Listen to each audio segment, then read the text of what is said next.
25% tariff का भारत की जनता पर प्रभाव -1 गहन विश्लेषण। भूमिका। हाल ही में किसी विशेष देश या संगठन द्वारा भारत के कुछ उत्पादों या सेवाओं पर 25% का अतिरिक्त टैरिफ लगाने की घोषणा ने भारतीय अर्थव्यवस्था और आम जनता के बीच चर्चा का विषय बना दिया है।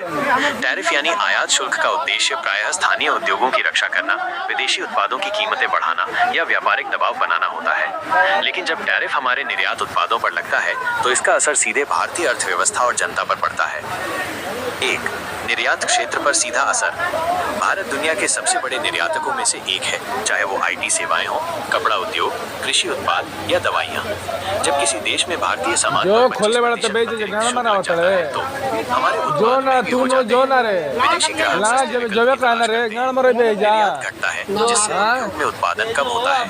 उदाहरण के लिए, अगर अमेरिकी बाजार में भारतीय स्टील पर 25% टैरिफ लग जाए तो अमेरिका में भारतीय स्टील महंगा हो जाएगा और वहाँ के खरीदार ब्राजील, वियतनाम या अन्य देशों से स्टील खरीद सकते हैं। 2. रोजगार पर प्रभाव। निर्यात में गिरावट का सबसे बड़ा असर रोजगार पर पड़ता है। कपड़ा उद्योग, जो करोड़ों लोगों को रोजगार देता है, ऑर्डर कम होने पर कर्मचारियों की छंटनी शुरू कर सकता है। कृषि क्षेत्र में किसानों को अपनी उपज का सही दाम नहीं मिलेगा, जिससे उनकी आमदनी घटेगी। आईटी सेक्टर में भी क्लाइंट कम होने पर नए प्रोजेक्ट घट सकते हैं, जिससे युवाओं के लिए नौकरी के अवसर कम होंगे। 3. आम जनता की जेब पर असर।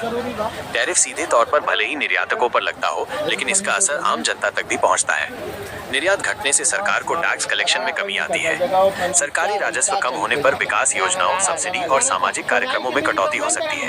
रोजगार के अवसर घटने से बेरोजगारी दर बढ़ेगी और आमदनी कम होगी। 4. महंगाई का खतरा। यदि टैरिफ के जवाब में भारत भी उसी देश के उत्पादों पर टैरिफ लगाता है तो आयातित सामान महंगा हो जाएगा। इलेक्ट्रॉनिक सामान, कार, मशीनरी, दवाइयाँ, इनकी कीमत बढ़ सकती है। महंगाई बढ़ने से आम आदमी का बजट बिगड़ सकता है। 5. व्यापार संतुलन पर असर। जब निर्यात घटता है और आयात महंगा हो जाता है तो देश का व्यापार संतुलन, ट्रेड बैलेंस बिगड़ सकता है। विदेशी मुद्रा भंडार पर दबाव पड़ेगा।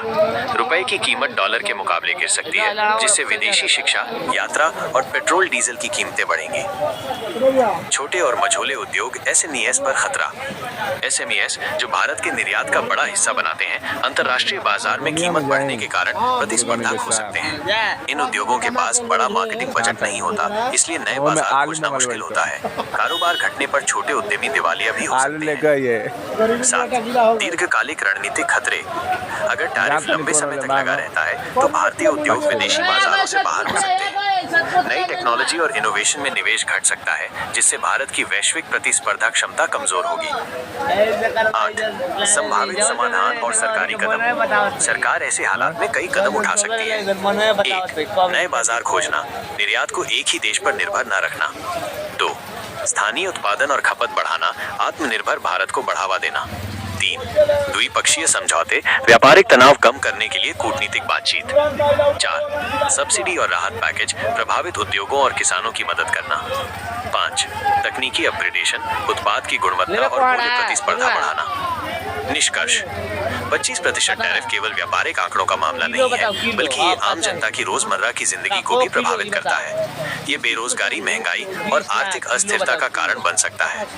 ऐसे समय में सरकार, उद्योग और जनता तीनों को मिलकर रणनीतिक और सकारात्मक कदम उठाने की जरूरत है, ताकि भारत अपने व्यापारिक हितों की रक्षा कर सके और जनता को आर्थिक झटकों से बचा सके।